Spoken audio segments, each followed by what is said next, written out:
পারেন নির্বাচন, সেটা চলে, কে চালায়? সরকারে যারা থাকে, আমরা যারা নাকি আপনার পার্টি থাকি, তারা সবাই সম্মিলিতভাবে এটা পরিচালনা করে। তা নির্বাচনের যে মেশিনটা, এই মেশিনারিজ হ্যান্ডেল কে করে? ২-৩ জন প্রার্থী আছে। তাদের জন্য এটা সুবিধা হলো যে ঠিক আছে, তোমার এমপি দিলাম আর তোমার গণপরিষদে দিলাম, তাহলে হলো যে অন্তদ্বন্দ্বটা শেষ হয়ে গেল। দুইজনই এট এ টাইম তাদের কর্মীদের নিয়ে নির্বাচনের মাঠে নেমে যাবে। ১৫০, ২০০, ২৫০, ৩০০ পর্যন্ত ব্যালট ডবল সিল হয়ে গেছে, আবার সিল ছাড়া ব্যালট পড়ে রয়েছে। তার মানে আমরা এই ধরনের ভোটার, সচেতন ভোটার, সেহেতু সেখানে কিভাবে এই নির্বাচন আপনারা করবেন? মাননীয় প্রধান উপদেষ্টা লাস্ট যে রাজনৈতিক দলগুলোর সাথে ঐক্যমতের যে মিটিং করেছিলেন, সেখানে উনি একটা বিষয় খুব স্পষ্ট করে বলেছেন যে কে কোন জিনিসটা চায়, কোন জিনিসটা চায় না, সেটা আমরা আমাদেরকে জানাক, আমরা ওয়েবসাইটের মাধ্যমে জানিয়ে দিব। এখনো পর্যন্ত বিএনপি রাজনৈতিক নেতৃবৃন্দের বক্তব্য ছাড়া লিখিত কোনো ডকুমেন্টস আমার কাছে নাই, যার কারণে আমি আপনাকে এখন ওইটা বলতে পারছি। কিন্তু যদি বিএনপির রাজনৈতিক স্থায়ী কমিটির সদস্য যারা, তাদের বক্তব্যকে আমি কোট করব না? আপনি যখন সার্জিস আলমের বক্তব্যকে কোট করবেন, আপনি যেহেতু বলছেন তখন আমি বলছি এটা। শুনেন, আপনারা হলো ইঁদুর চালাক। আপনি যখন বলছেন এই আওয়ামী লীগকে নিষিদ্ধ করতে বিএনপি চায় না, তখন আমি বলছি সার্জিল আলম এই কথা বলছে। আপনি কিন্তু কোট করলেন আমাকে সার্জিল আলমের বক্তব্যটা দিয়ে, এটা কিন্তু ঠিক না। এটা লাইভ চলতেছে, এটা লাইভ চলতেছে, এখানে মিথ্যা বলার কোনো অবকাশ নাই, এখানে কেউ কাউকে ডাউন করার কোনো অবকাশ নেই। আপনি যখনই বলছেন যে বিএনপি আওয়ামী লীগ নিষিদ্ধ চায় না, তখন আমি এই কথাটা উদ্ধৃতি দিয়ে বলছি যে সার্জিজ আলম সাহেব যে বললো যে হাসিনাকে ফাঁসি না দেওয়া পর্যন্ত এই দেশে নির্বাচন হবে না, আমি এটা উদাহরণ এটা আমি সমালোচনা করি নাই। আমি একটু শেষ করি। এখনো পর্যন্ত আপনি কি শেষ করবেন? আমার বক্তব্য শেষ হোক, তারপর আপনি বলেন। আমি আপনার কাছে আসছি, আপনার বক্তব্য সময় আমি আপনাকে লম্বা সময় দিব, অবশ্যই আপনি সবকিছু নোট করে রাখেন।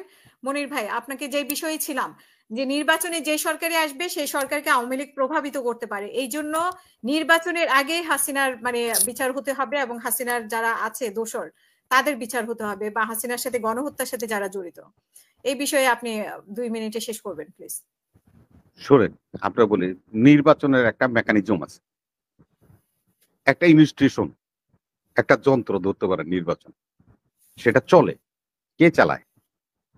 সরকারে যারা থাকে, আমরা যারা নাকি আপনার পার্টি থাকি, তারা সবাই সম্মিলিতভাবে এটা পরিচালনা করে। নির্বাচনের যে মেশিনটা, এই মেশিনারিজ হ্যান্ডেল কে করে? এখন তো আমাদের সরকার হলো লমেন লরিয়েট ডক্টর ইউনূস সাহেব, আর আমরা বিরোধী দলে আছি, এই যে নতুন পার্টি আছে, আমরা আছি, জামাত আছে, আমরা সবাই সম্মিলিতভাবে তো এটা আমরা পরিচালনা করব। সেখানে আওয়ামী লীগ হস্তক্ষেপ করতে পারলে তাহলে আমাকে রাজনীতি না করাই তো ভালো। মিয়া আমাকে শীতলক্ষা থেকে গোসল করে বাড়ি চলে যাওয়া উচিত। যদি আওয়ামী লীগ কাজ করতে পারে, তাহলে তো আওয়ামী লীগ আমরা কিছুই না। আওয়ামী লীগের বিচার করবে বিএনপি? আওয়ামী লীগ যদি নির্বাচিত হয়ে আসে, আওয়ামী লীগ বিচার করবে না? এটা শেষ হোক, তারপর না বিচারের কথা। আপনি নির্বাচনটা শেষ করেন, তারপরে বিচারের কথায় যান। তাহলে নির্বাচনে যদি আমি সন্দেহ প্রকাশ করি যে আওয়ামী লীগ নির্বাচনকে ম্যানিপুলেট করতে পারে, এই ক্ষমতা রাখে, নাউজুবিল্লাহ মিন যালিক, পবিত্র রমজানে ও 14 গোষ্ঠী তুমি গাতাতে বাইরে না, কে ম্যানিপুলেট করবে? ওরা কেন্দ্রিত ভোট দিতে যেতে পারতো না। এই সমস্ত কথা বলে নির্বাচনকে পিছানো যাবে না। নির্বাচনের ট্রেন্ড শুরু হয়েছে, চলতে দেন, নির্বাচন হোক, যে সরকারি আসুক না আসবে। আপনারাও তো দল করছেন, আপনারা তো সরকার আসতে পারেন, আপনারাও তো নির্বাচিত হইতে পারেন। আপনারা নির্বাচনকে কেন পিছিয়ে দিচ্ছেন? আপনারা সংস্কারের কথা বলছেন, সংস্কারের 6টা কমিটি হয়েছে, তারা তাদের সবকিছু জমা দিছে। আপনারা নির্বাচিত হইলে সেগুলি সংসদে যায় পাস করে দিবেন, অসুবিধা কি? এটাই তো করতে হবে, তাছাড়া তার কোনো বিকল্প পথ নেই। যোগ করে দিই আপা, আমরা যদি নির্বাচিত হইতে পারি, শুধু হাসিনা না, এই 17 বছর যারা যেখানে আমাদের গুম, হত্যা, নির্যাতন করেছে, তাদের সবার তালিকা আমাদের কাছে আছে, একেবারে 0 থেকে 60 পর্যন্ত আমরা সবার বিচার করব। খালি আওয়ামী লীগ কি করেন? আর বহুত লীগ আছে এখানে, বহুত বেনিফিশিয়ারি আছে যারা আমাদেরকে শেষ করেছে, আমাদেরকে খতম করেছে। আমরা তাদেরকে ছেড়ে দিব? আমাকে ছেচ্চা মাজা ভেঙে দিবেন, পা ভেঙে দিবেন, আমাকে ইলিয়াস আলীর গুম করে নিয়ে যাবেন, কারা কারা করছেন সেগুলির আমরা বিচার করবো না? ওনারা তো খালি হাসিনার বিচার চায়, আমরা তা চাই না। কারণ হাসিনার বিচার চায়, তার মানে হাসিনার দ্বারা ওনারা নির্যাতিত হয়েছে, তারা মনে করে। আমরা নির্যাতিত হয়েছি 16 বছর, হাসিনার এই পোষা গোলাম কুত্তাদের দ্বারা ওই কুত্তাদের বিচার আমরা সম্মুখীন করব। বলেন কি আপনি? এনসিপির প্রধান নাহিদ সাহেব আজকে বলছেন, আমরা শুনলাম। এটা নিয়ে আমরা যখন উনি বলছিলেন পার্টি গঠনের দিন, তখন বিভিন্ন বিদগ্ধ লোকজন যারা তারা এটা নিয়ে প্রশ্ন করেছিল যে এটা কিভাবে সম্ভব। তো আজকে উনি ওই ফর্মুলাটা দিলেন যে জাতীয় নির্বাচনের সাথে গণপরিষদ নির্বাচন একসাথে করবে। তো গণপরিষদের স্থায়িত্বকাল কতক্ষণ এবং কি কারণে গণপরিষদ হবে, এর ব্যাখ্যাটা হলো গণপরিষদে যারা নির্বাচিত হবেন তারা একটা সংবিধান প্রণয়ন করবে, কইরা এটা যখন জমা দিবে তখন ওই অধিকার মানে যে গণপরিষদে যিনি সদস্য নির্বাচিত হয়েছিলেন এই কোটি কোটি টাকা খরচ করে ওনার চাকরি ওই দিনই শেষ, কারণ উনি আর নাই। কে থাকবে? জাতীয় সংসদে যারা নির্বাচন করেছে তারা ফুল টাইম, যদি 4 বছর হয় 4 বছর, 5 বছর হলে 5 বছর তারা চালিয়ে যাবে। এখন ওই নাজমুল ভাই তো আছে,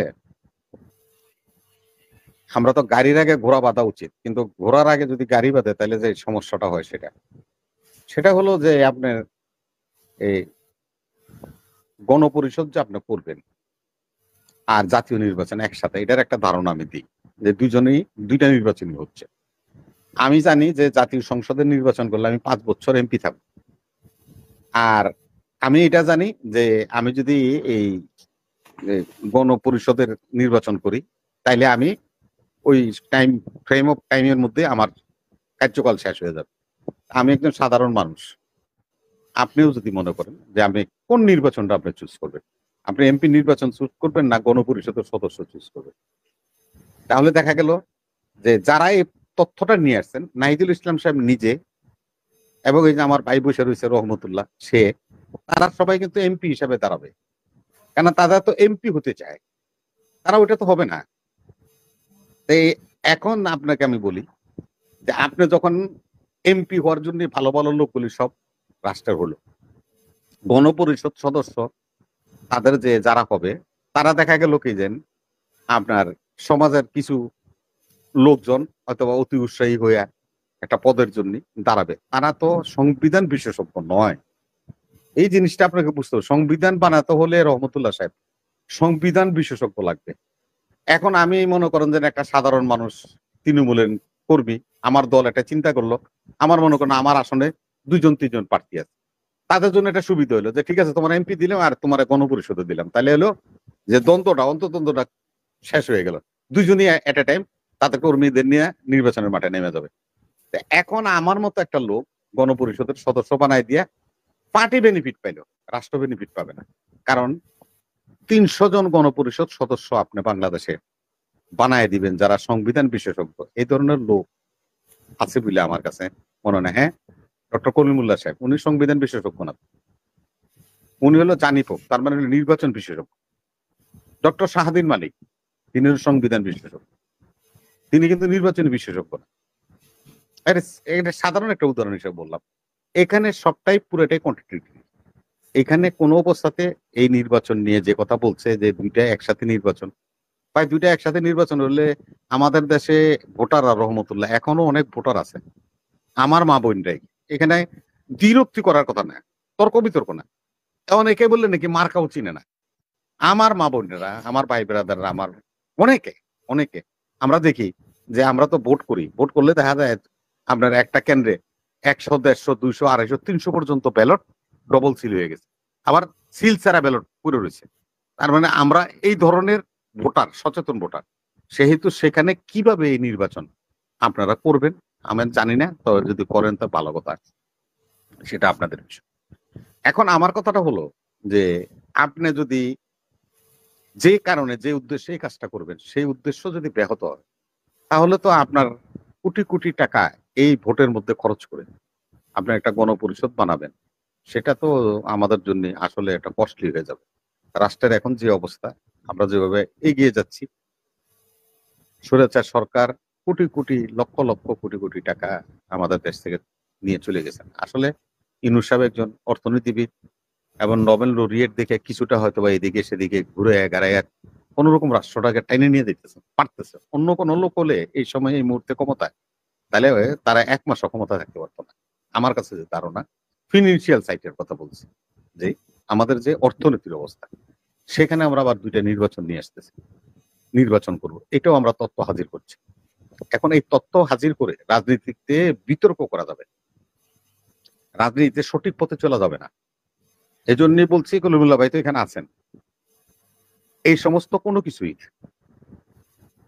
এই এনসিপি, যেটাকে আপনার ন্যাশনাল কি নাগরিক পার্টি বলছে, সিটিজেন্স পার্টি, হ্যাঁ জাতীয় সিটিজেন নাগরিক পার্টি, জাতীয় নাগরিক পার্টি বলছেন।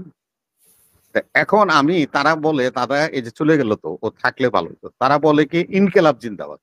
এটা কিন্তু একটা মোস্ট পাওয়ারফুল স্লোগান।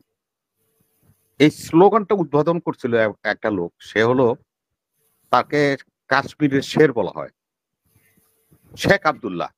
যখন কাশ্মীরের স্বাধীনতা হরণ করতে চাইছিল ভারতীয় কংগ্রেস, তখন উনি এই ইনকিলাব জিন্দাবাদ বলে স্লোগান দিয়ে বিরোধিতা করেছিল। তার যে পার্টিটা, তার নামও কিন্তু এনসিপি পার্টি। তার ছেলে ফারুক আব্দুল্লাহ এখন এটা দেখে, এটা চেয়ারম্যান, এবং সে এখনো সংসদ সদস্য আছে এনসিপি। তাদের হলো ন্যাশনাল কংগ্রেস পার্টি, আর আমাদের হলো জাতীয় নাগরিক পার্টি, সিটিজেন পার্টি। পার্থক্য এটুকু। এখন আপনি ইনকিলাব জিন্দাবাদ বলে আপনার ইমান বিক্রি করলেন। আপনি ক্যামোফ্লাইজ হয়ে অন্য একটা কিছু করলেন, করে আবার আপনি নিজের ধারায় ফিরে আসলেন, তাহলে আপনার ইমান নষ্ট হলো। এই যে ইমান নষ্ট করে দেওয়া একটা ব্যক্তিকে রাষ্ট্র গ্রহণ করতে পারে, করা কি উচিত? আমাদেরও তো এটা নাগরিক হিসাবে প্রশ্ন। দল বাদ দেন, রাজনীতি করলাম না।